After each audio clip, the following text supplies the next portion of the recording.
Best varicose veins చికిత్సనే పొందండి. నొప్పి లేని చికిత్స కోసం సంప్రదించండి ఎబిస్ హాస్పిటల్.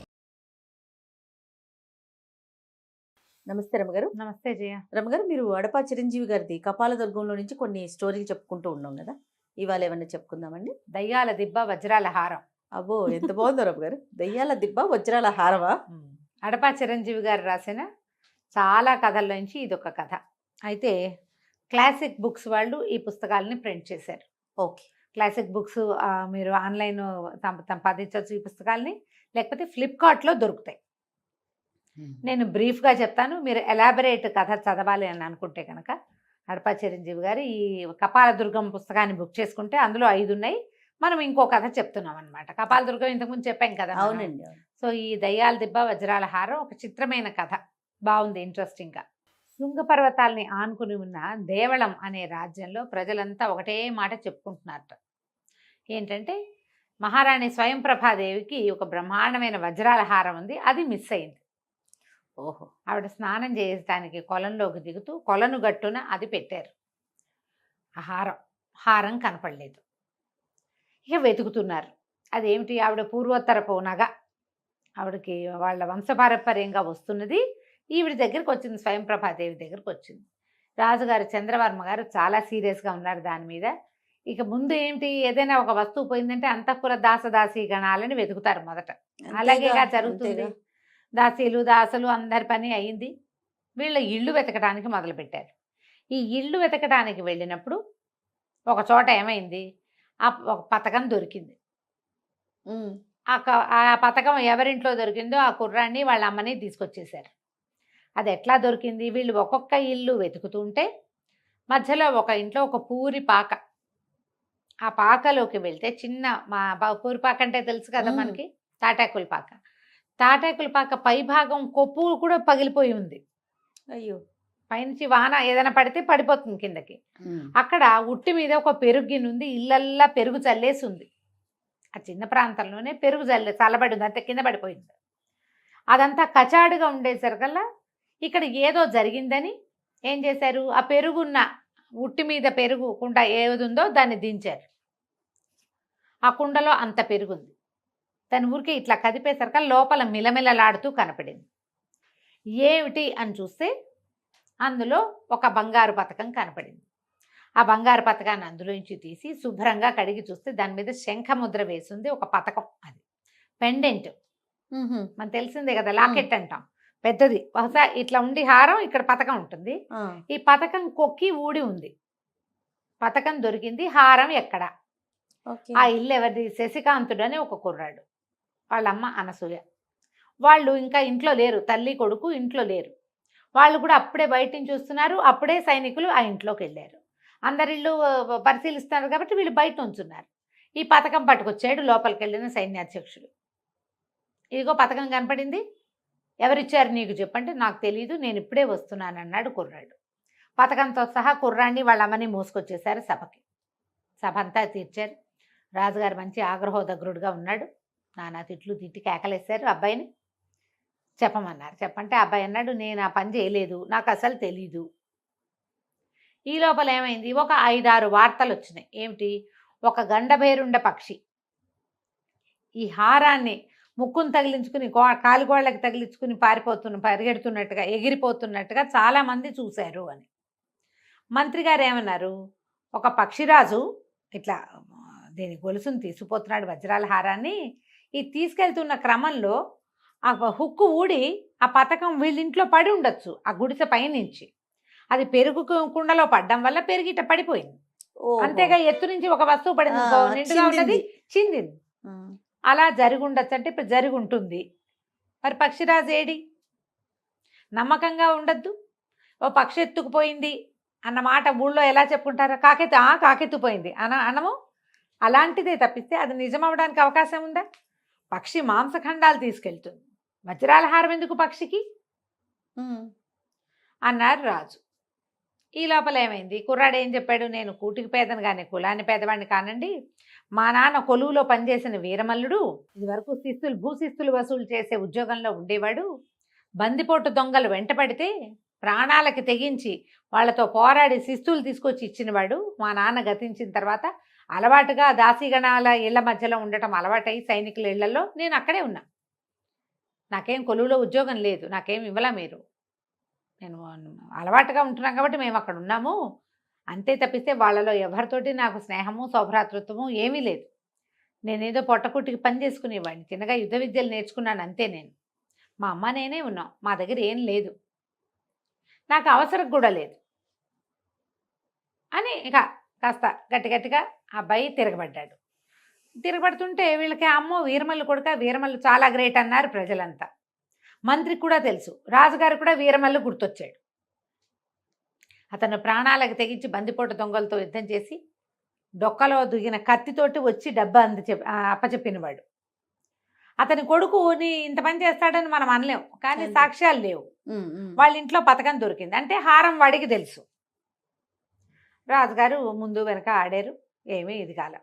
అయితే ఏమన్నాడు రాజు, అయ్యా నువ్వు వీరమల్లు కొడుకు అయినంత మాత్రాన్ని నిన్ను వదలలేం. అపహరింపబడిన వస్తువులో ఒక భాగం నీ దగ్గర దొరికింది కాబట్టి నువ్వు అపరాధివనే నమ్మాలి. అయితే ఒకటి మనకు ఒక లెక్క ఉంది ఏమిటి, ఇక్కడ అపరాధం ప్రూవ్ కాకపోతే వీళ్ళకి ఈ రాజ్యానికి ఒక దిక్కున దయ్యాల దిబ్బ అని ఒక ప్రాంతం, ఈ అపరాధిని తీసిపోయి అక్కడ వదులుతారు. ఓహో, వాడు నేరం చేయకపోతే తెల్లవారి తిరిగి వస్తాడు, నేరం చేస్తే ఇక అంతే కథ. ఓకే. కానీ ఎప్పుడు ఆ దయ్యాల దెబ్బకి వెళ్ళి తిరిగి వచ్చిన వాడు ఎవడి దాఖలా లేవు ఇప్పటిదాకా.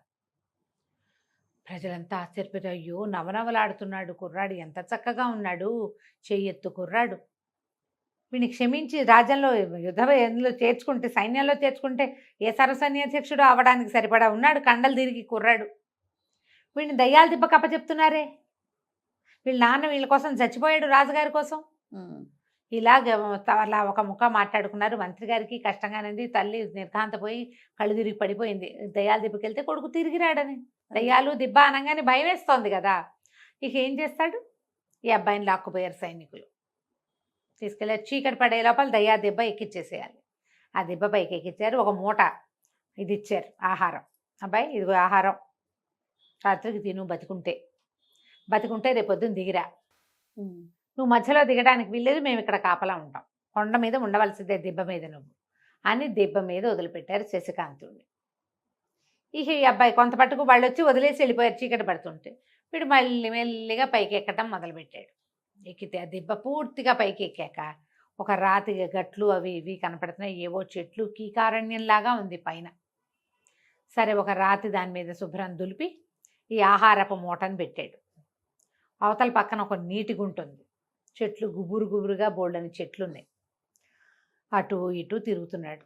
సరే ఇంకా మెల్లిమెల్లిగా ఇంకేం చేస్తాడు, మనం చేయగలిగేది ఏం లేదు. బాగా చీకటి ఎక్కేశారు కల్లా ఈ ఆహారం తినటం ఇష్టం లేదు. ఇందులో ఏం విషాహారం ఉందో ఎలా నమ్ముతాం మనం, చంపేయటానికి వాళ్ళు వేసిన ఎత్తు కావచ్చు. ఆ నీటి గుంటకు పోయి కడుపు నిండా నీళ్లు తాగాడు. వెళ్ళి ఆ రాతి గట్టు మీద శుభ్రంగా కాళ్ళు చప్పుకొని పడుకొని నిద్రపోయాడు.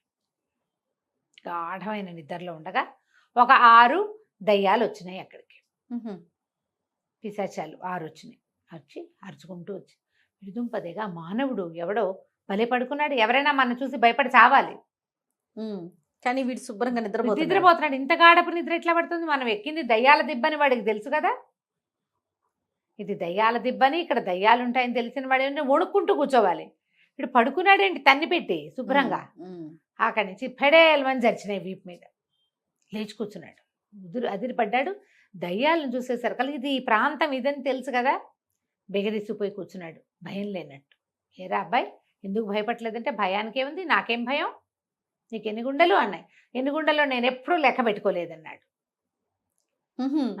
ఆ లెక్క మీకు కావాలంటే మీరు ఇంకోటి లెక్కెట్టాలి అనేసరికల్లా దయ్యాలు ఆశ్చర్యం, అమ్మో వీడికి భయం లేదే, చెప్పరా చెప్పు నీకు ఎన్ని గుండెలో చెప్పు అంటే కుర్రాడేమన్నాడు, దానికేముంది నాకు చాలా గుండెలు ఉన్నాయి, 2-3 ఇంట్లో కూడా పెట్టొచ్చాను, ఈ నా గుండెలు లెక్క పెట్టాలంటే ఈ చెట్టుకి ఎన్ని కాయలు ఎన్ని ఆకులు ఉన్నాయో అన్ని గుండెలు ఉన్నాయి నాకు. వెంటనే దయ్యాలు ఆశ్చర్యం, అమ్మ మాట్లాడుతున్నాడు వీడు అంటే లెక్క పెట్టమంటున్నాడు. సరే మేము లెక్క పెడతాం అన్నారు. అనేసరికల్లా వీడన్నాడు, మీరే ఎలాగ లెక్క పెడతారు, ఇంకా మీ ఫ్రెండ్స్ ఎవరో భూతాలు ఉన్నారన్నారుగా వాళ్ళని కూడా పిలవండి అన్నారు. ఆనంగానే వీళ్ళేవో పిచ్చి పిచ్చి కేకలు పెట్టినాయి దయ్యాలు. ఒక పెద్ద భూతాల గుంపు ఒకటి వచ్చింది అక్కడికి. ఇవేమో 6 దయ్యాలు ఉన్నాయి, గుంపు వచ్చింది. వచ్చాక మేమందరం లెక్క పెడతామన్నారు వాళ్ళు. అంటే కుర్రాడు అన్నాడు, అలా కాదు, మీరు నా గుండెలు లెక్క తెలుసుకోదలిచిన వాళ్ళు ఎవరు, మేము 6గురం అని చెప్పినాయి దయ్యాలు. మరి భూతాలు కూడా 6గురే ఉండాలి, ఇంతమంది ఉంటే ఎట్లా, సమానంగా ఉండాలిగా. సరే ఆలోచించారు, సరేనని మిగిలిన వాటిని పంపించేసినాయి. కొంతమందిని ఎన్నిక చేసి 6గురు బాగా లెక్క పెట్టగలిగిన నెంబర్లు వచ్చిన భూతాలని వెలికి తీసి 6 భూతాలు 6 దయ్యాలు నుంచున్నాయి. ఇప్పుడు కాయలు ఆకులు లెక్కెట్టాలి. లెక్క పెట్టుకోండి, కింద పడినా కూడా లెక్క పెట్టాలి సుమా. లెక్క పెట్టాక అప్పుడు నా గుండె లెక్క చెప్తాను మీకని వాళ్ళని అటు పంపించి కాళ్ళు తప్పు పడుకున్నాడు మళ్ళీ. ఇక అవి ఇప్పుడు రావు, ఆ పని చేసుకుంటూ ఉంటాయి. ఈ లోపల ఇట్లా పడుకునేసరికి అతనికి ఒక నవ్వు వినపడి ఆశ్చర్యపోయాడు. ఎవరో ఉన్నారు కొండ మీద, ఈ గుట్ట మీద. చూసేసరికల్లా చెట్ల వెనకాల ఒక ముస్సిలి ఆయన, చాలా వృద్ధుడు, ఎండిపోయిన శరీరంలో ఒక ఋషీశ్వరుడు కూర్చున్నాడు. ఈ కుర్రాడు లేచి దగ్గరికి వెళ్ళాడు. ఆయన సాహసి పోయి, దయ్యాలకి భూతాలకి భలే పని పెట్టావు, ఎవరొచ్చినా ఈ కొండ మీద భయపడతారు, భయంతో వాళ్ళ ప్రాణాలు పోతాయి, నీకు భయం లేదు, గుండెలు తీసిన బంటువి, నువ్వు భలేవాడివి, నీ పేరేమిటి నాయనా, ఎందుకు వచ్చావు ఏమిటి అంటే అప్పుడు కుర్రాడు చెప్పాడు, ఇట్లా ఒక పథకం మా ఇంట్లో పెరుగు చట్టిలో దొరికింది, ఉట్టిలో ఉన్న చట్టిలో, మరి వాళ్ళేమో రాజుగారు నన్ను ఇట్లా శిక్ష వేశారు, బతికి జీవించి కిందకి వెళ్తే శిక్ష మాఫ్ అయిపోతుంది, పథకం సంగతి దైవాధీనం, పథకం వెళ్ళిపోయింది, వజ్రాల హారం సంగతి ఇంక అడిగే పని లేదు అనేసరికల్లా ఆయన అన్నాడు, నువ్వు సాహసివి, నీకేమి ఇబ్బంది లేదు, నీకు అన్నిటి జయమే లభిస్తుంది, రాజుగారు నేను మెచ్చుకుంటారు, నువ్వు నా దగ్గరికి రా, నేను ఇంకో కొద్దిసేపట్లో చనిపోబోతున్నాను, మీరెవరు ఇక్కడ ఎందుకున్నారంటే నేను తపస్సు చేసుకోవడానికి ఈ కొండ మీద ఉన్నాను, ఇక్కడ ఏ డిస్టర్బెన్స్ ఉండదు, మానవ మాత్రులు రారు, దయ్యాలు నా మహిమ వల్ల నా దగ్గరికి రావు, అవి తిరుగుతాయి కానీ నన్నేం చెయ్యవు, నా దగ్గరికి రావు, కాబట్టి నేను ప్రశాంతంగా చేసుకుంటున్నాను, నా తపస్సు ఫలించింది, నాకు మోక్షం లభించబోతోంది, కొద్దిసేపట్లో నేను చనిపోతా, నా దగ్గర అద్భుతమైన పరకాయ ప్రవేశ విద్య ఉంది, అది ఇస్తాను నీకు అని చెప్పి కాళ్ళు కడుక్కునిరా నీకు చెప్తానన్నాడు. కుర్రాడు వెళ్ళి నీటి గుంటలో కాళ్ళు చేతులు మొహం కడుక్కొచ్చి ఆయన దగ్గర కూర్చుంటే ఆయన ఒక మంత్రాన్ని ఉపదేశం చేశారు, అది ఎట్లా చెయ్యాలో ఉపదేశం అయ్యింది. ఈ అబ్బాయి అంతా తెలుసుకోగానే ఆయన కాస్త పడి చనిపోయాడు. ఇక ఏం చేస్తాడు, సరే ఆ దయ్యాలు భూతాలు ఏమో కాకులు కాయలు లెక్కెట్టుకుంటున్నాయి, ఇతను అన్ని పుల్లలన్నీ ఏరి చుట్టుపక్కల ఉన్నవన్నీ ఓ 2 రాళ్ళు కొట్టి కొంచెం మంట సృష్టించి ఆయనని దహనం చేసాడు. కొండ మీద నీటి గుంటలోకి పోయి స్నానం చేసి గట్టు మీద కూర్చున్నాడు. తెల్లవారిపోతోంది. ఎప్పుడైతే సూర్యోదయం అవబోతోందో దయ్యాలు భూతాలు అన్నీ ఎగిరిపోయినాయి. వాటి లెక్క తేలలేదు, ఎప్పటికి తేలుతాయి, చెట్ల మీద ఆకులు కాయలు లెక్క పెట్టడం సులువా, ఓ పక్క నుంచి పెట్టుకుంటూ రావాలి, ఎప్పుడవుతుంది అది, పెద్ద మామిడి చెట్టు అదేమో. తెల్లారేసరికల్లా ఇంకేముంది ఇక్కడ చేసేది, కొండ దిగి వెళ్ళటం మొదలుపెట్టాడు. ఈ గుట్ట దిగి వచ్చిన వాడిని చూసేసరికల్లా నిర్ఘాంతపోయారు సైనికులు. ఊరినిచ్చి ఇచ్చరు పిడుగు, ఎలా ఉన్నాడు వీడు, సరే వీడిని వెంట పెట్టుకు తీసుకెళ్లేసరికి రాజుగారు చాలా మెచ్చుకున్నారు సభలో. భలేవాడివి, నువ్వు చాలా ధైర్యశాలివి, నీ దగ్గర ఏ తప్పు లేదు, అందుకే నీకే భయం లేదు అని చెప్పి ఒక పళ్ళె నిండా బంగారు కాసులు పోసి అప్పచెప్పారు. నువ్వు రాజ్యంలో పని చేయదలుచుకుంటే సైన్యంలో పని చేయొచ్చు, నీకే ఉద్యోగం కావాలంటే ఆ ఉద్యోగం తీసుకో అని ఆ డబ్బు ఇచ్చారు. ఇస్తే అబ్బాయి ఏమన్నాడంటే, చాలా సంతోషం మహారాజా, కానీ వీరమల్లుడి కొడుకు మీద అపరాధం వేసి కొండ మీదకి దయ్యాల గుట్ట మీదకి పంపించారనే మాట నేను జన్మాంతం మోసుకోవాలి. ఆ పక్షి పట్టుకెళ్ళిన వజ్రాల హారం అది ఎక్కడుందో దాన్ని పట్టుకొస్తే గానీ నేను కొలువులో చేరను. దానికోసం ప్రయత్నం చేసి తీరుతా. అది కదంబ రాజ్యం వైపు ఎగురుతూ వెళ్ళిందని వార్తలు వచ్చాయి వీళ్ళకి. నేను ఆ రాజ్యానికి వెళ్ళి వెతుకుతాను, నా ప్రయత్నం నేను చేస్తానంటే సరే, రాజుగారికి నచ్చింది ఆ మాట. అలాగే నన్నాడు. ఈ రాజుగారు ఇచ్చిన వరహాలు పట్టుకుని తల్లి కొడుకు ఈ రాజ్యాన్ని వదిలిపెట్టి ప్రయాణం మొదలుపెట్టారు. ఎక్కడికి వెళ్ళారు, ఏం చేశారు, మనం వచ్చే భాగంలో చూద్దాం.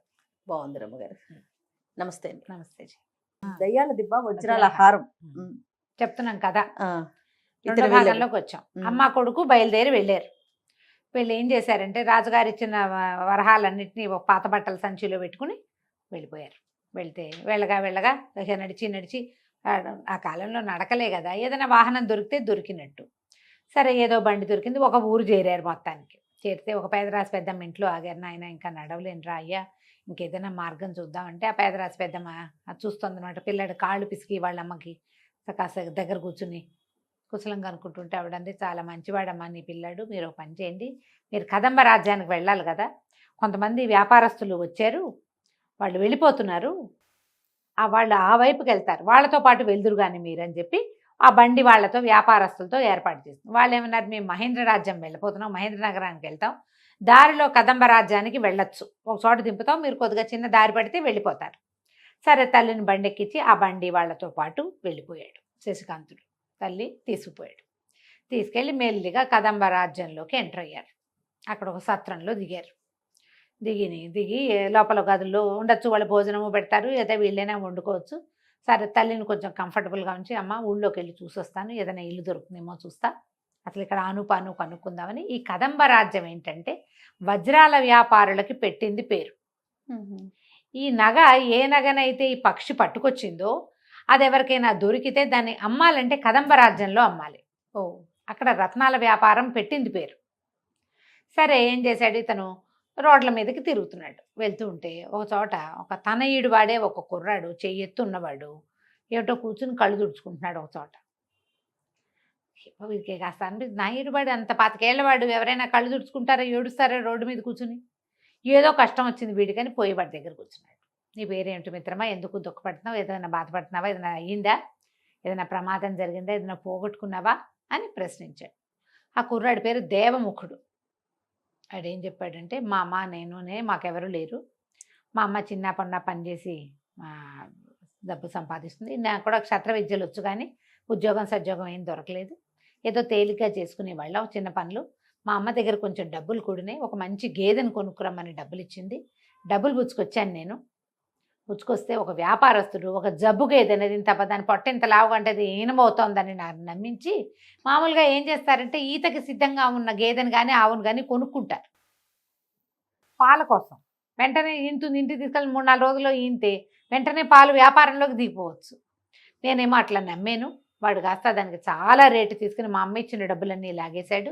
ఆ గేదె కాస్త 4 అడుగులు వేయకుండానే చచ్చిపోయింది. అయ్యో. అతనేమో నువ్వు చూసుకుని కొనుక్కోవాలి, నాకేం సంబంధం అని వెళ్ళిపోయాడు. కనపడలేదు, నాకేం చేయాలో తెలియటంలో, ఇంటికి వెళ్ళి మా అమ్మకి ఏం సమాధానం చెప్పాలో, 2 ఏళ్ళగా కూడబెడుతున్న డబ్బులు అని దుఃఖపడుతున్నాను, ఏం చేయాలో తోచక అనేసరికల్లా కుర్రాడు అన్నాడు, లోపల నుంచి జేబులోంచి డబ్బులు తీసి రాజుగారు ఇచ్చిన వరహాలు దాచుకున్నాడు కదా, ఈ ఊరు వస్తున్నప్పుడు జాగ్రత్తగా చిన్న మూట కట్టి తెచ్చుకున్నాడు, అందులోంచి లెక్క పెట్టి వాళ్ళ అమ్మ ఇచ్చిన డబ్బులు వాడి చేతికి ఇచ్చాడు. మీ అమ్మకి ఈ డబ్బులు ఇచ్చేయి, రేపొద్దునరా నిన్ను మోసం చేసిన వ్యాపారస్తుడి పని పడదాం మనం, నీకు అతను మొహం గుర్తుందంటే గుర్తున్నాడు అన్నాడు. డబ్బులు వద్దన్నాడు కానీ ఒప్పుకోవాలి శశికాంతుడు. కాదు నువ్వు డబ్బులు పెట్టుకెళ్ళు, ఇంటికి వెళ్ళి గేదా లేకుండా డబ్బులు లేకపోతే మీ అమ్మ ఏమంటుంది, డబ్బులు పెట్టుకెళ్ళమన్నాడు. సరే దేవముఖుడు వెళ్ళిపోయాడు. ఈ శశికాంతుడు కాస్త అటు ఇటు తిరిగి సత్రానికి వెళ్ళిపోయాడు. రాత్రి ఏదో అన్నాలు తిని పడుకున్నారు. మర్నాడు పొద్దున ఈ వ్యాపారపు కూడలి సంతలు ఎక్కడ పెట్టారో అక్కడికి వచ్చాడు. వస్తే దేవముఖుడు కూడా వచ్చి ఉన్నాడు అక్కడ. సరే ఇద్దరు కలిసి నడుస్తున్నారు. నడుస్తుంటే ఈ లోపల ఏమైంది, వీళ్ళకి ఒక బండి కనపడింది పెద్దది. ఒక 10 మంది బలశాలుడైన వ్యక్తులు లాక్కొస్తున్నారు. దాని మీద ఒక ఏనుగు చచ్చి పడి ఉంది. ఏనుగు చనిపోయింది రాజుగారిది. దాన్ని పాతి పెట్టడానికి తీసుకెళ్తున్నారు. ఈ మామూలు గజశాలలో ఉండే ఏనుగులనైతే వదిలేస్తారు అడవుల్లోకి తీసుకెళ్ళి శరీరాన్ని. కానీ ఇది పట్టపుటేనుగు, దానికి రాజలాంఛనాలతోటి పాతి పెడతారు. చెప్పారు ఈ మాట. సరే ఏమన్నాడు, 10 వీళ్ళ వెనకాల వెళ్దామని చెప్పి ఆ ఏనుగును తోసుకెళ్తున్న వాళ్ళ వెనకాలే ఈ కుర్రాళ్ళిద్దరూ నడవటం మొదలుపెట్టారు. ఆ ఏనుగుని ఒక శ్మశానం వైపు తీసుకుపోయారు. దాన్ని ఒక బండి మీద పెట్టారు. ఆ బండి మీద పెట్టేది ఆ బండి అక్కడే ఉంది. వీళ్ళు గొయ్యి తవ్వాలి. అంత ఏనుగుని పాతి పెట్టాలంటే ఏదో 4 అడుగులు తవ్వితే చాలదు కదా, పెద్ద గొయ్యి. వాళ్ళు గోతులు తవ్వుకుంటున్నారు వాళ్ళ దారిని వాళ్ళు. ఈ లోపల ఇతను అన్నాడు, అబ్బాయి నేను వచ్చేదాకా శరీరాన్ని ఒక చోట పెట్టాలి, ఒక మంచి ప్లేస్ చూడు అంటే ఆశ్చర్యపోయాడు. ఏం చేస్తావు మిత్రమా అన్నాడు. నీకు తెలియదులే, మనం ఒక పని చేస్తాము అని చెప్పి ఈ శ్మశానంలో ఒక పక్కన గుబురుగా ఉన్న చెట్ల మధ్య ఈ శశికాంతుడు తన శరీరాన్ని వదిలిపెట్టేసి ఆ ఋషి దగ్గర నేర్చుకున్నాడు కదా పరకాయ ప్రవేశ విద్య, ఆ పరకాయ ప్రవేశ విద్యతోటి ఏనుగులోకి ప్రవేశించాడు. ఆ బండి మీద ఉన్న ఏనుగు కాళ్ళు జాడిచ్చి లేచి నుంచుంది. వాళ్ళ దగ్గర వాళ్ళు తవ్వుకుంటున్నారు. ఈ ఏనుగు నుంచోవటం అది వాళ్ళు ఎవ్వరూ గమనించాల. అది తవ్వుడు పెద్ద పని కదా. గోతులోకి దిగాక పైన ఏం జరుగుతుందో వాళ్ళకి కనపడ్డు కూడా కనపడదు. దానికి కాపలా ఎందుకు? చచ్చిన ఏనుగుకి దాన్ని వదిలేసి వీళ్ళ దాన్ని వీళ్ళు పని చేసుకుంటున్నారు. ఆ ఏనుగుని వెంబడి పెట్టుకుని నడవటం మొదలుపెట్టాడు. దేవముఖుడికి చెప్పాడు ఏనుగు మనిషి గొంతుతోటే, మిత్రమా, నువ్వు ఎక్కడైతే నువ్వు గేదెని కొన్నావో అక్కడికి తీసుకెళ్ళు. ఆ వ్యాపారస్తుని పట్టుకొని నన్ను నమ్ముతానని చెప్పాలి నువ్వు. ఆశ్చర్యపోయాడు, కానీ బయలుదేరాడు. బయలుదేరి ఇద్దరు నడవటం మొదలుపెట్టారు. ఏనుగు, దాని వెనకాల వీడు దేవముఖుడు. ఆ సంతలోకి వెళ్తే జనమంతా ఆశ్చర్యపోయారు. ఏమిటి ఏనుగుని తెస్తావు, ఏమిటంటే ఇది బ్రహ్మాండమైన ఏనుగు, చెప్పిన మాట వింటుంది, ఏం చెబితే అది చేస్తుంది, దీనంత ఆజ్ఞాకారి ఏనుగు ఇంకొకటి ఉండదు, ఇది నేను అమ్ముతా అన్నాడు. అనగానే అందరూ ఏనుగును ఏం చేసుకుంటాము, ఏనుగును ఎవడైనా కొనుక్కుంటాడా అని అందరు నవ్వారు. నవ్వుతారేంటి, రాజుగారి పట్టపు ఏనుగు చచ్చిపోలా? చచ్చిపోయింది. అవునవును అన్నారు. ఇందాక తీసుకెళ్ళారు కదా, అదే ఇదని ఎవడికి తెలుస్తుంది? ఎవడికి తెలీదు. అవును, రాజుగారి పట్టపు ఏనుగు సరిపోయింది మార్కెట్ అంతా. ఇప్పుడు ఈ ఏనుగును చూపిస్తే మాట వినే ఏనుగును వద్దంటాడా రాజు? నాకు రాజుగారితో మాట్లాడి బేరం చేసేంత అవసరం లేదు. ఎవరైనా కొనుక్కోండి, రాజుగారికి మారు బేరానికి అమ్ముకోండి, మంచి రేట్ ఇస్తా. ఈ వ్యాపారస్తుడు ఎవడైతే గేదెని అమ్మాడో వాడొచ్చి నుంచున్నాడు. దేవముఖుడు గుర్తుపట్టి, ఈ ఏనుగు మాట వింటుందన్న గ్యారంటీ ఏమిటి అని అడిగాడు ఆ వ్యాపారస్తుడు, ఆ గేదెమ్మినవాడు.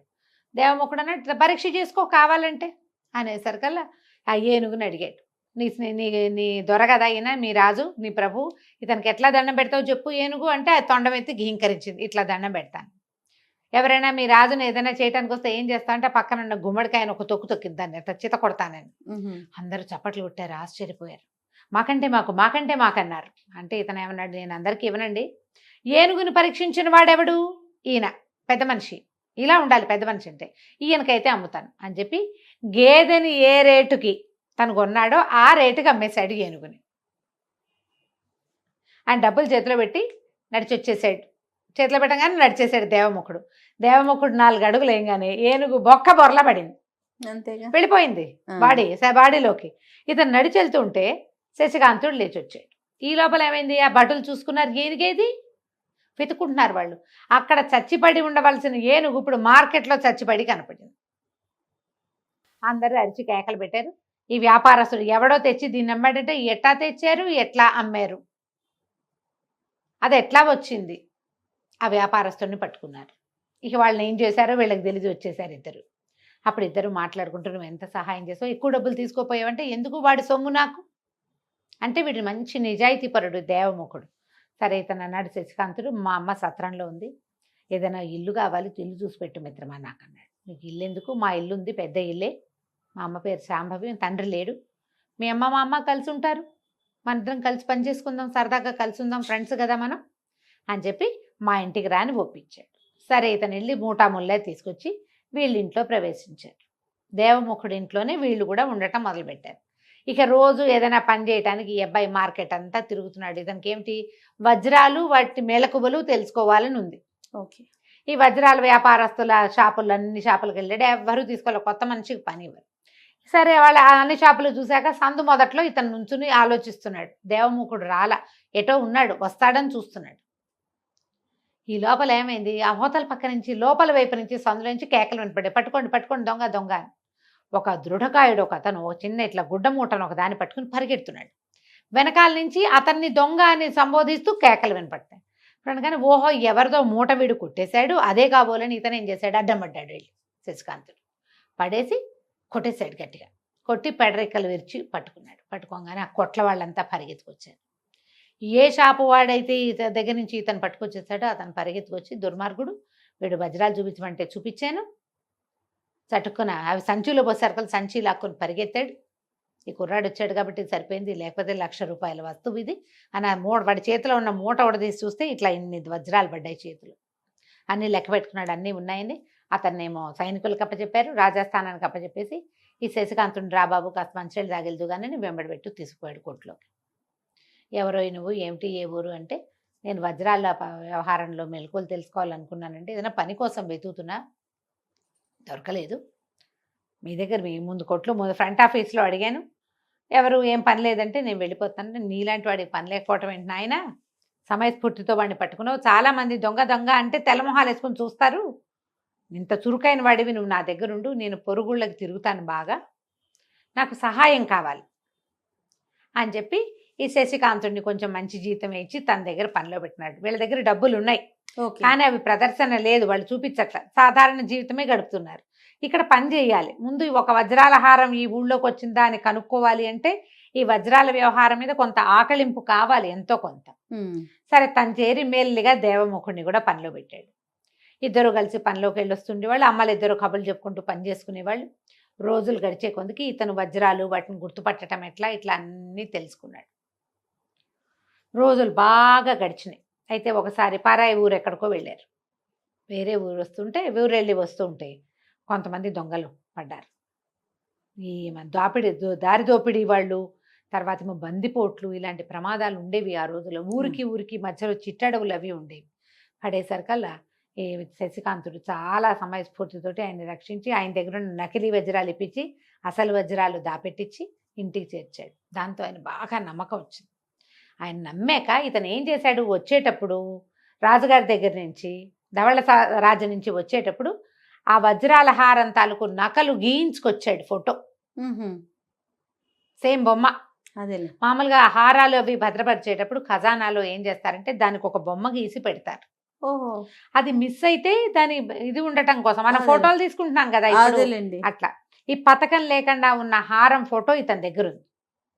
చూపించాడు, ఇలాంటిది ఏదైనా మీకు అమ్మకానికి వచ్చిందంటే ఆయన అది చూడగానే చెప్పాడు, నా దగ్గరికి రాలా.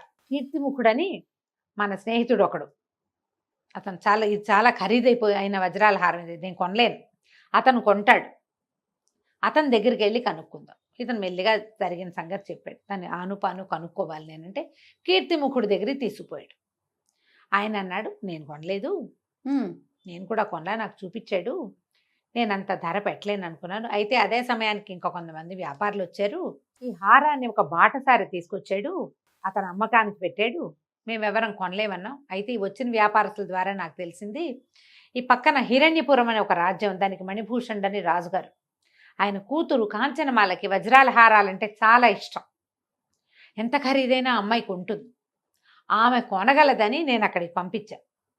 ఆ బాటసారి అక్కడికి వెళ్ళాడో లేదో అమ్మాడో లేదో అయితే మనకు తెలియదు. 100% ఇది హిరణ్యపురానికి వెళ్ళింది, మన ఊళ్ళో ఎవ్వరు కొనలా.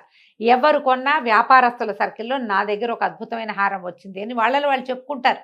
వారమో నెల మీటింగ్స్లో ఎక్కడా చెప్పలేదు అంటే ఇక్కడ కొనలా, అందరూ నా అంత వాళ్లే ఉన్నారు. అది కొనగలగాలంటే రాజ్యాలు ఉన్న వాళ్లే కొనగలుగుతారు. కొన్ని గుర్రాలు కొన్ని ఏనుగులు కూడా ఇవ్వాల్సి వచ్చేంత ఖరీదది. అబ్బో అనేసరికల్లా సరే వెళ్ళామనుకున్నారు. ఇంకా హిరణ్యపురం వెళ్ళిపోవాలి, మనం రాజకుమార్తెని కనుక్కోవాలి. సరే ఉద్యోగానికి మేము ఇంకా రావండి, వేరే ఊళ్ళు పని ఉంది వెళ్ళిపోతున్నామని చెప్పేశారు వాళ్ళు వ్యాపారస్తుడికి. అమ్మలిద్దరికి చెప్పుకున్నారు, ఒకళ్ళనొకళ్ళు కాపాడుకోండి అయినా, జాగ్రత్తగా ఉండండి అయినా అని పంపించారు. ఈ కుర్రాళ్ళిద్దరూ ఇక బయలుదేరారు, హిరణ్యపురానికి బయలుదేరారు. రాత్రిపూట చెట్ల మీద పడుకుంటూ అమ్మ ఇచ్చిన ఆహారం ఏదో తింటూ, మధ్యలో ఏవో పళ్ళు తింటూ, ప్రయాణం కూడా బాగా రాస్తారు, చక్కగా రాస్తారు కదా. చిరంజీవి గారి రైటప్పే చాలా బాగుంటుంది, హాయిగా ఉంటుంది, హడావిడి హైరానా ఉండకుండా చక్కగా ఇన్ఫర్మేషన్ ఇచ్చేస్తారు. ఈ బాగా ముందుకు వెళ్ళేసరికల్లా వీళ్ళు ఒక రాజకుమార్తెను కలవాలనుకుంటున్నారు. అదే ఎక్కడ ఉంది ఆవిడ ఏమిటి అనేది వీళ్ళకి ఏం తెలియదు. వీళ్ళు కొంచెం కత్తి గిత్తి పట్టుకునే వెళ్ళారు, ఆ మాత్రం యుద్ధ విద్యలు వచ్చిన వాళ్లే కదా. అయితే ఏమైంది, వీళ్ళు చెట్టు మీద పడుకున్నారు. తెల్లవారి తర్వాత వీళ్ళు వెళ్తుంటే ఒక పులి గాండ్రింపు, ఒక అమ్మాయి కేక వినపడ్డాయి వాళ్ళకి. ఇంకా అని చూస్తే సరిగ్గా పులి అమ్మాయి ఇట్లా ఉన్నారు ఎదురు బదురుగా. ఆ పిల్ల ఇట్లా బిగుసుకుపోయింది. పులి ఏ క్షణానైనా దూకొచ్చు, కదిపితే దూకేస్తుంది, అమ్మాయి మీద పడుతుంది. వీళ్ళకి ఏం చేయాలో అర్థం కాల. దేవముఖుడు కూడా బిగుసిపోయినాడు. ఇంతలో ఏమైంది, ఇతనికి ఏం కనపడింది, ఈ పులి ఈ అమ్మాయి అవతల భాగంలో ఒక చచ్చిపోయిన పెద్ద పక్షి ఒకటి కనపడింది, పక్షి శరీరం ఉంది. వెంటనే ఏం చేశాడు, నన్ను పట్టుకో అని దేవముఖుడికి చెప్పి ప్రాణాలు వదిలేశాడు. ఈ పరకాయ ప్రవేశ విద్యతోటి రివ్వుమని పక్షి మీదకి, పక్షి లోపలికి వెళ్ళిపోయి ఒక్క ఎగురుతోటి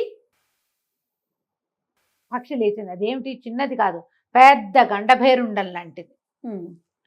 ఈ పూలు ఒక్క దూకు, ఎప్పుడైతే ఈ కదలిక రెక్కల చప్పుడు వచ్చిందో, అంత పక్షి మామూలు పిట్ట కదిలితేనే రివ్వుమంటుంది, ఇంత పెద్ద రెక్కలుండి ఇంతంత గోళ్ళు ఉన్న గండభేరుండాలు కదిలితే ఎంత గాలి వస్తుంది, కదలిక పెద్దది వస్తుంది. ఆ పులి దూకేంది. ఆ దూకపోతున్న పులిని పట్టేసుకుంది గండభేరుండం గోళ్లతోటి. ఒక్క ఎగిరింది. ఆ అమ్మాయికి అర్థం కాలే ఏం జరుగుతుందో. ఆ అమ్మాయి గండభేరుండం శవాన్ని చూసింది. అది ఎటా లేచిందో తెలియలే, పులి లేదు. ఇటు చూస్తే ఒక కుర్రాడు, ఇద్దరు కుర్రాళ్ళు పక్క పక్కన నుంచున్నారు. ఒకడు రెండో వాడిని పట్టుకుని కనపడుతున్నాడు అంతే. కుర్రాళ్ళు చూస్తున్నట్టే ఉంది. ఆ అమ్మాయి నిర్ఘాంతపోయి ఉండగానే ఈ గండభేరుండం తీసుకెళ్ళటం ఏమిటి, పైనుంచి పైకి ఎగిరి పులిని కిందకు వదిలేసింది. అది ఒక నీటి వాగులో పడి చచ్చిపోయింది పులి. ఆ గండభేరుండం మళ్ళీ వచ్చి వీళ్ళ దగ్గర వాలటం ఏమిటి, చచ్చిపోవటం ఏమిటి. వెంటనే కళ్ళు తెరిచి చూశాడు ఇతను. అమ్మాయికి అర్థం కాలే ఏం జరిగింది ఇక్కడ, ఇది ఎట్లా జరిగింది అని. అమ్మాయి ఆహా అని 10 సార్లు అడిగేసరికి ఇతను చెప్పదలుచుకోలే. శశికాంతుడికి ఈ రహస్యం చెప్పడం ఇష్టం లేదు. కానీ దేవముఖుడు పల్లెటూరు వాడు అమాయకుడు గబగబా చెప్పేశాడు. మా స్నేహితుడికి మిత్రుడికి పరకాయ ప్రవేశ విద్య వచ్చు, అతనే ఇందులోకి వచ్చి ఇట్లా చేశాడు అని చెప్పేసరికల్లా అమ్మాయి ఆశ్చర్యపోయింది. నువ్వెవరు ఏమిటి అంటే, నా పేరు కాంచనమాల, హిరణ్యపురపు రాజకుమార్తెని, వేట కోసం వచ్చాను అంటే ఆడబోయిన తీర్థం ఎదురైంది వీళ్ళకి. వెతకపోయిన తీగ కాళ్ళకడ్డం పడింది. సంతోషించారు. అప్పుడు మెల్లిగా ఈ విషయం అంతా చెప్పారు. చెప్పేసరికి అలా అమ్మాయి అంది, నాతో రండి, నన్ను కాపాడారు, ఆ వజ్రాల హారం ఏముంది ఇచ్చేస్తా మీకు కావాలంటే. అయితే నేను దాన్ని కంసాలకి ఇచ్చున్నాను, ఏ స్వర్ణకారుడికి ఇచ్చాను. ఆ పథకానికి, అది పథకం లేదు కదా, అది ఇట్లా హారంగా ఉంది, దానికి సరిపడా పథకం చేయమని కొన్ని వజ్రాలు పచ్చలు కెంపులు ఇచ్చి చేయమన్నా. హారం అతని దగ్గర ఉంది. మరి 2 రోజులు రండి నా దగ్గరికి, ఉండండి మా దగ్గర, అది అవగానే నేను మీకు ఇస్తాను అనేసరికల్లా అమ్మాయి అనుకుని వెళ్దాం అనుకున్నారు. ఈ లోపల కొంతమంది సైనికులు ఈ అమ్మాయికి చెలికెత్తే వచ్చారు, తీసుకుపోయారు. వెళ్ళండి చక్కగా గుర్రాల మీద పడి ఇప్పటిదాకా నడిచారు, ఏదో తిరుగుతున్నారు. వెళ్ళి ఆ అమ్మాయితో పాటు అంతఃపురంలో విశ్రాంతి తీసుకున్నారు. చక్కగా 4 రోజులు 5 6 రోజులు అయింది బయలుదేరి, ఎండను బడి తిరుగుతున్నారు. సరైన ఆహారం లేదు, ఏదో కాయాకసులు తింటున్నారు. శుభ్రమైన భోజనం పెట్టి చక్కగా చూసుకున్నారు. సరే టైం గడిచింది. ఈ లోపల ఏమైంది, ఈ కుర్రాడికి ఈ అమ్మాయికి ఒకళ్ళ మీద ఒకళ్ళ కొంచెం ఆసక్తి మొదలైంది. వీడు బాగుంటాడు, ఎంగగా ఉన్నాడు, పైగా ఏమిటి తన మీద నేరం లేకపోయినా సరే, నేరం లేదని వాళ్ళు ఒప్పుకున్నా పెడతానని వచ్చారు. సాహసమైన యువకులను చూస్తే ఆసక్తిగానే ఉంటుంది. కొంచెం దగ్గర వయసులో ఉన్నారు. ఈ దేవముఖుడికేమో అమ్మాయి చెలికెత్తే నాగమల్లో ఏదో దాని మీద కొంచెం ఆసక్తి వస్తుంది. వీళ్ళు కొంచెం ఫ్రెండ్లీగా ఉంటారు. 2 రోజులు 3 రోజులు గడుస్తుంది. కంసాలు ఇంకో 2 రోజులు టైం పడుతుంది అన్నాడు. అయితే ఈ కంసాల దగ్గర నుంచి వస్తువు రావడం కోసం వెయిట్ చేస్తున్నారు. వస్తువు వస్తుందా రాదా, ఏమవుతుంది వచ్చే భాగంలో చూద్దాం. తప్పకుండా రమ్మగారు. నమస్తే. నమస్తే రమ్మగారు, దయ్యాల దిబ్బ వజ్రాల హారం చేస్తా ఉన్నాం. 3వ భాగంలోకి వచ్చాం. అవునండి. దేవముఖుడు శశికాంతుడు ఇద్దరు కాంచనమాల దగ్గర ఉన్నారు. వజ్రాల హారం ఒక ఇతనికి సొన్నారికి ఇచ్చాం, స్వర్ణకారుడి దగ్గర ఉంది, అది తెప్పిస్తాను 2 రోజులు ఉండమంది.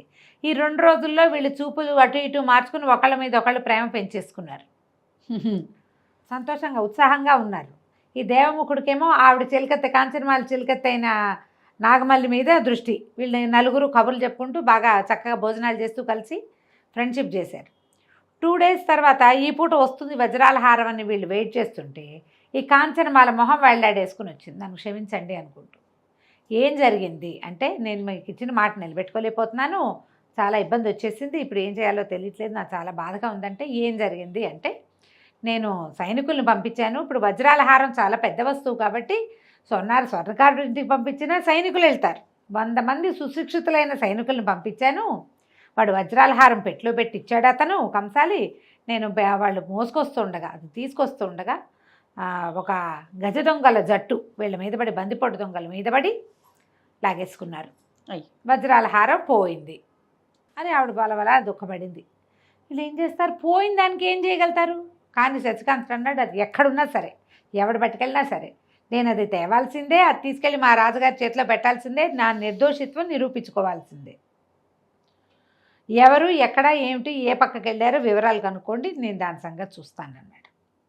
యువరాణి కొంచెంసేపు ఏదో మాట్లాడి కాస్త దిగులుగా కూర్చొని లేచి వెళ్ళిపోయింది. వీళ్ళిద్దరూ మాట్లాడుకుంటున్నారు, దేవముఖుడు శశికాంతుడు. కరెక్ట్గా వాళ్ళ ఇంట్లో నుంచి వజ్రాహారం బయటకు వస్తుందని గజ దొంగలకు ఎలా తెలుసు? దోపిడీ దొంగలంటే ఎట్టా వస్తారు? ఏవో ఇళ్ల మీద పడతారు, రాత్రిళ్ళు పడతారు. ఓ వస్తువు ఈ దారిని వస్తుందని వాడికి ముందు తెలిసిందంటే ఎవరో చెప్పు ఉండాలిగా. కరెక్ట్గా దానికోసమే వచ్చి అదొక్కటే పట్టుకెళ్తారా ఎవరైనా?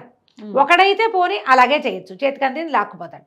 గుంపు వచ్చేట పట్టుకెళ్ళారు అంటే ఇక్కడ ఏదో మతలబు ఉంది. ఈ కంసాలు ఎవరు, ఇల్లు ఎక్కడ, ఏమిటి వివరాలు కనుక్కున్నారు. ఆ కంసాల పేరు భూషయ్య. వీళ్ళిద్దరు ఏం చేశారు, చీకటి మాటన కొంచెం ఎత్తి మీదకి ఉత్తరీయాలు చెంగులు లాక్కుని తలుపు కొట్టారు. తలుపు కొట్టేసరికి ఆ భూషయ్య ఎవరన్నాడు, ఏమిటి ఎవరో చెప్తే కానీ తలుపు తీవా అని బేస్ వాయిస్లో మాట్లాడారు. తర్వాత ఏమో దొర మీకు డబ్బులు పంపించాడు అన్నారు. అనగానే ఇంతప్పుడే ఎందుకు వచ్చారు, చీకటి పడి రాలేదు ఏమిటి, తలుపు తీసేసరికల్లా ఏముంది వేరే వాళ్ళు ఎవరో కనపడ్డారు. వాడికి అలవాటైన దొంగలు కనపడలా. తెల్లబోయాడు. ఎవరు అనేసరికల్లా బాగా 2 దెబ్బలేసి కొట్టి కేకలేసి ఎవరికి ఇచ్చావు, ఎలా ఇచ్చావు, ఏం చేసావు అనేసరికి నేనేం చేయను, నా ప్రాణాల మీద తీపి నా భార్య పిల్లల్ని చంపేస్తామన్నారు. ఒక బందిపోటు నాయకుడు ప్రచండు అతనిది ఎత్తు. ఆ హారం తనకి ఇవ్వమని శతవిధాలా ఇచ్చేసాడు. హారం కనుక తనకి ఇచ్చేస్తే వాళ్ళకి నీకు ఎలా పరిచయం అంటే ఎప్పుడు వాళ్ళు దొంగ ఎక్కడి నుంచైనా దొంగ సొత్తు తెస్తే ఇతని దగ్గరే కరిగించుకుంటారు. ఇలా చేస్తారు కదా స్వర్ణకారుల పనులు ఉంటాయి పాపం. ఏదో ప్రాణాల మీద తీపో డబ్బు మీద ఆశో ఎవరికైనా ప్రలోభం తప్ప చూడు పాపం. అవునండి. అందుకని నేను వాళ్ళతో అలవాటు ఉంది. వాడేమో ఈ హారం ఇచ్చేయమన్నాడు, యువరాణి వాకిట్లో రోడ్డు మీద నిలబెట్టి ఉరిది ఇస్తుంది అని నేను భయపడ్డాను. అయితే నువ్వు వాళ్ళకి ఇచ్చినట్టు ఇవ్వు, ఏ రోజు ఇస్తావో చెప్పు, ఆ రోజు లాక్కుపోతామన్నారు. అందుకని వాళ్ళకి చెప్పేశాను, లేకపోతే నన్ను చంపేస్తారు వాళ్ళు. నాకు ఇన్నాళ్ళు వాడి దగ్గర డబ్బులు తీసుకున్నది బాగానే ఉంది, కానీ ఇప్పుడు వస్తువు ఇవ్వకపోతే చంపేయటం ఖాయం.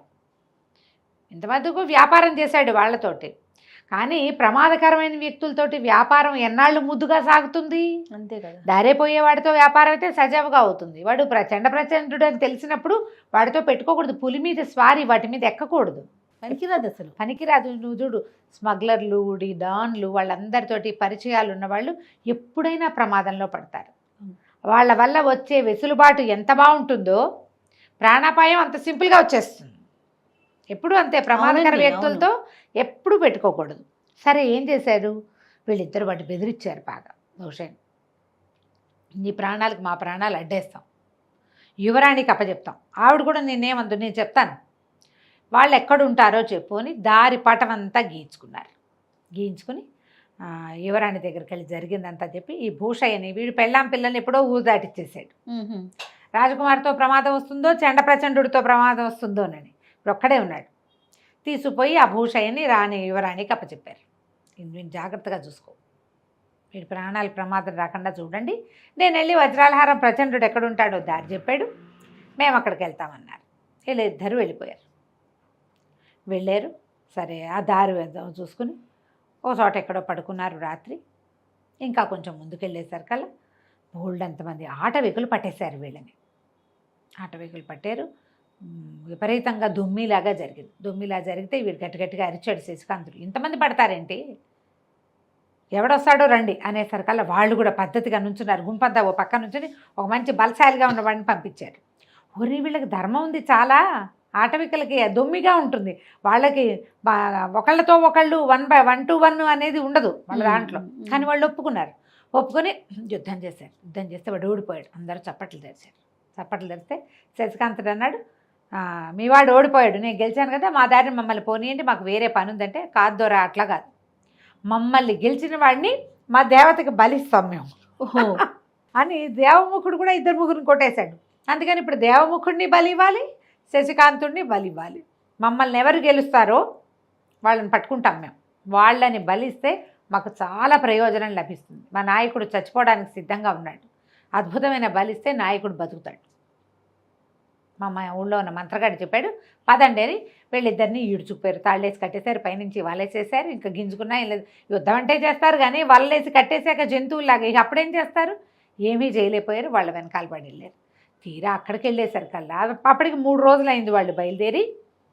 3 రోజులకి వీళ్ళు ఈ ఆటవిక గూడెం చేరారు. అక్కడికి వెళ్ళేసరికల్లా 3 మనుషులు కట్టేసి కనపడ్డారు. 2 ఆడవాళ్ళు, 1 మగవాడు. వాడు ఇంతలా ఉన్నాడు. ఆడవాళ్ళిద్దరూ మహా అందంగా ఉన్నారు. వాళ్ళిద్దరు ఎవరు, కాంచనమాల, నాగమల్లి, ఆ భూషయ్య. తెల్లబోయారు. వీళ్ళు ఎట్లా వచ్చారంటే ఎట్లా వచ్చారు. సరే 5గురిని కట్టేసి 5గురిని బలిస్తామన్నారు.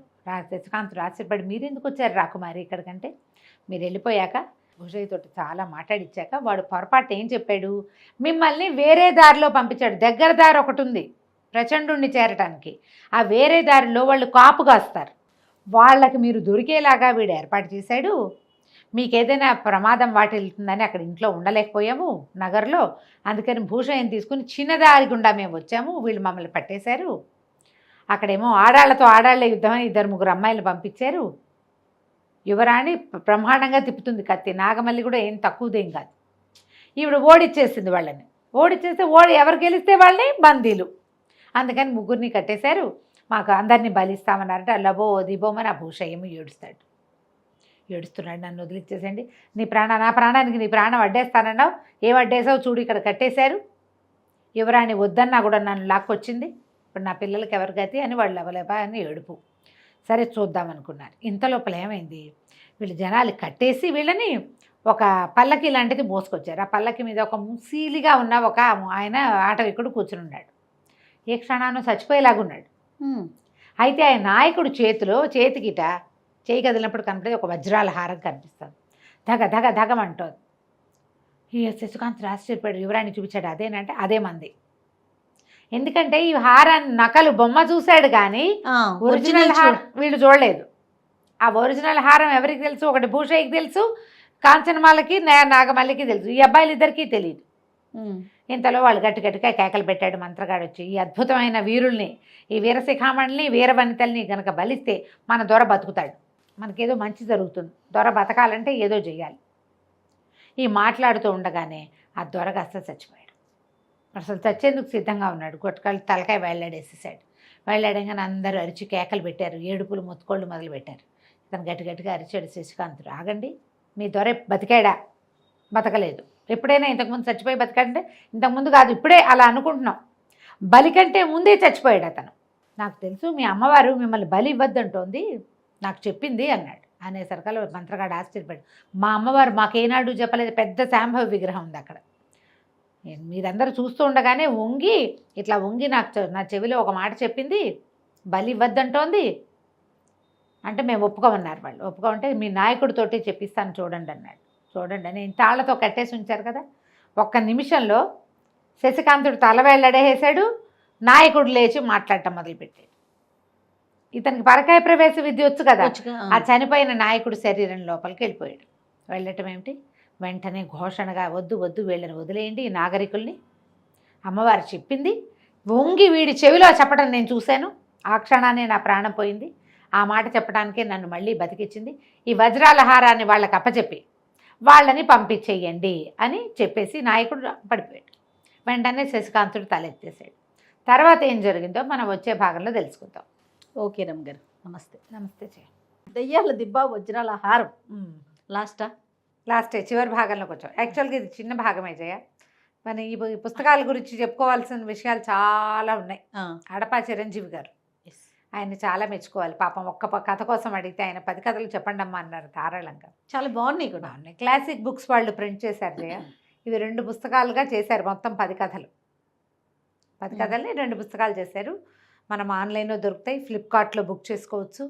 నేను గబగబా చెప్పేస్తా కదా, మీరు నిదానంగా తాపిగా చక్కగా సరదాగా చదువుకోవచ్చు. పిల్లలకి చెప్పడానికి కూడా బాగుంటాయి.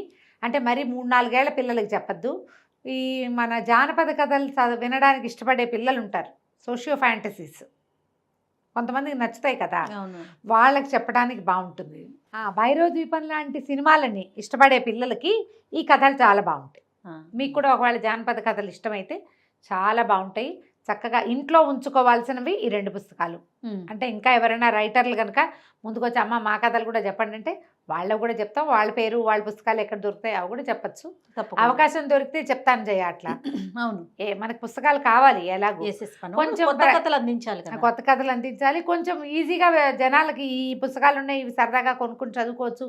పిల్లలు చదివే పిల్లలు ఉంటే కనుక కథలు చెప్పడానికి, పిల్లలకి కథలు చెప్పే ఏజ్ పిల్లలు జయ 11 ఏళ్ళు 9 ఏళ్ళ నుంచి 15 ఏళ్ళ దాకా మన కథలు వింటారు జయ పిల్లలు. 9 to 15 డెఫినెట్గా మనం చదివి చెప్పచ్చు. చదువుతూ వెళ్తే పిల్లలు వినే పిల్లలు కూడా ఉంటారు. మీకు ఒకే ఒక ప్లస్ పాయింట్ ఏంటంటే పిల్లలతో మీరు గడిపే క్వాలిటీ టైము, పిల్లలు పడుకునేటప్పుడు ప్రశాంతంగా తల్లులో తండ్రిలో పక్క నుండి ఒక 2 మంచి మాట్లాడుతూ కంఫర్ట్ చేస్తూ వాళ్ళని చెప్పటం వల్ల మీ బాండ్ పెరుగుతుంది. మొదటిది. రెండోది, మీరు వాయిస్తో చదవటమో చెప్పటమో పిల్లలకి కనుక అలవాటైతే చాలా వయసు వచ్చినా వాళ్ళు మీ మాట వింటారు. కథలు చెప్తేనే వింటారా అని అనుకోకండి, చాలా మాటలు మనం వినిపించగలుగుతాం. ఇది నా స్వానుభవం కూడా. ఏదో ఒక దశలో పిల్లలు ఏదైనా ఇబ్బందిలో ఉన్నా, స్ట్రెస్లో ఉన్నా, డిప్రెషన్లో ఉన్నా, మామూలుగా చూసుకునే తల్లులతో పాటుగా ఈ కథలు చెప్పే తల్లుల మాట ఎక్కువ పనిచేస్తుంది. మీరు ఆలోచించుకోండి, ఉపయోగించుకోండి దీన్ని. ఇదొక ఐడియా. తప్పకుండా. మన పిల్లలు మనతో చక్కగా బాగా ఉండడానికి, ఎక్కువ కాలం మన మధ్య బాండ్ ఉండడానికి, బాండ్ మరింత స్ట్రాంగ్గా ఉండటానికి ఈ స్టోరీ టెల్లింగ్ బాగా ఉపయోగపడుతుంది. కావాల్సింది అదే కదా రమగారు. అదే కదా కావాలి ఇప్పుడు ఈ కాలంలో. ఈ కాలానికి మరీ అవసరం మనకు ఉన్నది ఒకడే శిశువు, ఒక్క పిల్లవాడే, ఒక్క పిల్లే. అప్పుడు కూడా ఇప్పుడు నేను కథలు చెప్పడం వల్ల నాతో ఎంతమందికి బాండ్ ఉందమ్మా. ఎంతమంది బయట కనిపిస్తే అమ్మమ్మ అమ్మమ్మ అని ఓన్ చిన్న చేసేసుకుంటారు. పిల్లలు కూడా పరిగెత్తుకుంటూ వచ్చేస్తారు. అవును. నేను అది విన్నాను, ఇది విన్నా, నా కథ విన్నా, ఈ కథ విన్నా, నా వాయిస్కే అలవాటు పడి. ఇదే తల్లి అయితే ఇంకా ఎంత క్లోజ్నెస్ డెవలప్ అవుతుంది. ఇలా ఆలోచించండి, ఇలా కూడా మీరు ఆలోచించవచ్చు. ఎస్. కథలోకి వద్దాం. ఆ. శశికాంతుడు, దేవముఖుడు, కాంచనమాల, నాగమల్లి, భూషయ్య 5గురిని ఆటవికులు వదిలేస్తే వీళ్ళు హారం పుచ్చుకొని వచ్చేస్తున్నారు. ఎలా జరిగింది, ఏం జరిగింది, మమ్మల్ని ఎవరు పట్టుకున్నారు, ఇవన్నీ ఒకళ్ళ కథలు ఒకళ్ళకి చెప్పుకున్నారు. భూషయ్య దగ్గర దారి మీకు దూరపు దారి చెప్పాడు, మేము దగ్గర దారిని వచ్చాము. అక్కడేమో వీళ్ళు ఆటవికులు ఎదురుపడ్డారు, ఇట్లా ఫైట్ చేస్తామంటే అమ్మో ఆ రాణి యువరాణి గారికి కత్తి యుద్ధాలు వచ్చా, అదే ఇదే అని సరదాగా కబుర్లు చెప్పుకుంటున్నారు. ఇంకేముంది, ఆభరణం దొరికేసింది, ఇంక వెళ్ళిపోవటమే సొంత రాజ్యానికి. శశికాంతుడు అదే ఆలోచిస్తున్నాడు. అయితే ఇలా ముందుకెళ్ళేసరికల్లా ఏమైంది, ఒక్క ఉదుటన వాడెవడో ఒక బలాఢ్యుడైన వాడు వీళ్ళ మీదకి లంఘించాడు. హారం అక్కడ పెట్టి కదలండి అంటాడు. తీరా వాడెవడో చూస్తే ఎవడు, ప్రచండు, ఆ దొంగల నాయకుడు. ఓ, ఈ ఆటవికులు మా మీద పడి హారాన్ని లాగేసుకున్నారు. అది మేము మొదట పట్టుకెళ్ళిపోయింది. మేము సైనికులను 100 మందిని కొట్టి తీసుకుపోయాం. మమ్మల్ని కొట్టి ఆటవికులు తీసుకుపోయారు. మా వాళ్ళంతా తలా పక్కకి అయిపోయారు.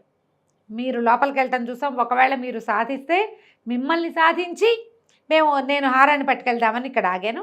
నాతో యుద్ధం చేసి హారం తీసుకోమన్నాడు. సరే, ఏమిటి పందెం ఏంటంటే, అలాగే ఎవడు ఓడిపోతే వాడు వెళ్ళిపోతాడు, గెలిచిన వాడిదే హారం. గెలిచిన 1 to 1 ప్రచండు సిద్ధపడ్డాడు. అయితే ప్రచండు ఏమనుకున్నాడంటే, సాదాసీదాగా ఉన్నటువంటి యువకుడు, వీడి దగ్గర ఖడ్గచాలని విద్యలు అవి ఏదో ప్రచండంగా ఉంటాయని ఇతను అనుకోలేదు. వీడు పైగా దేశదిమ్మరిగా వేరే దేశం నుంచి వచ్చినవాడు, రాజకన్య యువకుడు అయితే కాదు వాడు. అంటే ఏదో చిన్న క్షత్రియ రక్తం ఎక్కడైనా ఉందేమో కానీ మనకి కథలో కూడా అబ్బాయి క్షత్రియుడని అదని మనకి చెప్పాల. కానీ వాళ్ళ నాన్న ఉద్యోగస్తుడు ఆ నగరంలో. ఇద్దరు యుద్ధం మొదలుపెట్టారు. ఎంత బాగా యుద్ధం చేశాడో శశికాంతుడు. ఎందుకంటే అబ్బాయి ముందు నుంచి ఖడ్గ విద్య నేర్చుకుని ఉన్నాడు. ఇప్పుడు ఒకడు నేను ఇంత పని చేస్తాను, ఆ ఊరు నుంచి వేరే దేశం నుంచి ఒక పక్షిని వెతుకుతూ అది పట్టుకెళ్ళిన హారాన్ని వెతుకుతూ వచ్చాడంటే వాడికి ఏదో ఒక దమ్మో దిలాసావో ఉండాలిగా. ఏ ధైర్యంతో వచ్చాడు, తన ఖడ్గ విద్యనే నమ్ముకుని వచ్చాడు అతను. అవును, అవసరమైతే నేను యుద్ధం కూడా చేయగలను. కాకపోతే ఈ కథల్లో ఇట్లా చూపిస్తారు కానీ ఈ ఖడ్గ విద్యలు, కరాటేలు అవన్నీను బై ప్రాక్టీసే పెరుగుతాయి జయ. చాలా రోజులు ఆ పని చేయకపోతే వాళ్ళకి అంత చురుగ్గా ఉండదు. కుర్రాడు కాబట్టి చురుగ్గా ఉన్నాడేమో. వీళ్ళు ఏం చేస్తున్నారు, ఈ మధ్య అంతా గుర్రాలు వేసుకున్నాడు తిరుగుతున్నారు అంతే. ఇతను ఇప్పటిదాకా ఈ అబ్బాయి ఫైట్ చేసిన సీనే లేదు. ఒకటే ఫస్ట్ సీను ఆటవికలతోటి ఫైట్ చేసింది. ఈ ప్రచండు ఇతను విపరీతంగా కొట్టుకున్నారు.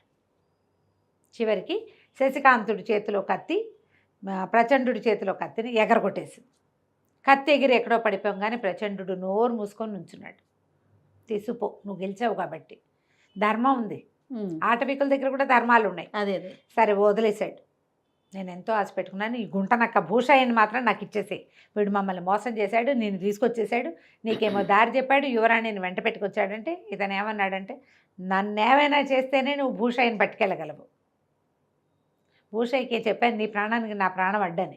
ఇప్పుడు వాణ్ణి నీకు ఇచ్చేస్తే ఎలా కుదురుతుంది? నేను ఆ మాట చెప్పి ఈ వస్తువు ఎక్కడుందో కనుక్కున్నాను. నేను తీసుకెళ్ళి యువరానికి అప్పచెప్పాను. నేనుండగా భూషయ్యని ముట్టుకోవడానికి వీల్లేదు. భూషయ్యని ఇవ్వను, హారాన్ని ఇవ్వను. నేను గెలిస్తే భూషయ్య నావాడే, హారము నాదేనన్నాడు. ఇప్పుడు గెలిచాక ఇక పళ్ళు పిండుకుంటూ ప్రచండుడు ఇంకేమీ చేయలేక వెనక్కి వెళ్ళిపోయాడు. ఈ హారాన్ని పట్టుకుని వచ్చేసారు. భూషయ్యని అతని ఇంట్లో వదిలిపెట్టారు. రాకుమార్తెని ఆమె చెలికత్తెని రాజ్యంలో వదిలిపెట్టి లోపలికి వెళ్ళిపోయారు. లోపలికి వెళ్ళిన తర్వాత ఆడందరూ మాట్లాడుకున్నాక చెప్పింది, అమ్మ ఇతనే నా ప్రాణాలు రక్షించాడు, అడవిలో పులిబారి నుంచి రక్షించాడు అని చెప్తే తండ్రి అన్నాడు, అలాగేనమ్మా ఇతన్నే వివాహం చేసుకుందు కానీ ఒప్పుకున్నాడు. మన శశికాంత్ అన్నాడు, నన్ను మా రాజ్యానికి వెళ్ళనివ్వండి, నేను ఈ హారాన్ని సమర్పించి వచ్చిన తర్వాత అప్పుడు నేను రాజకుమార్తెని వివాహం చేసుకుంటానంటే ఒళ్ళంతా గుర్రాలని వాటిని ఇచ్చారు బై వెళ్ళటానికి. వీళ్ళ రాజ్యం దాకా మరి ఇంత ప్రయాణం చేయాలిగా. ఈ కదంబ రాజ్యము దీన్ని దాటాలి, మహేంద్ర నగరాన్ని దాటి వెనక్కి వెళ్ళాలి. రాజ్యంలోకి వెళ్ళారు.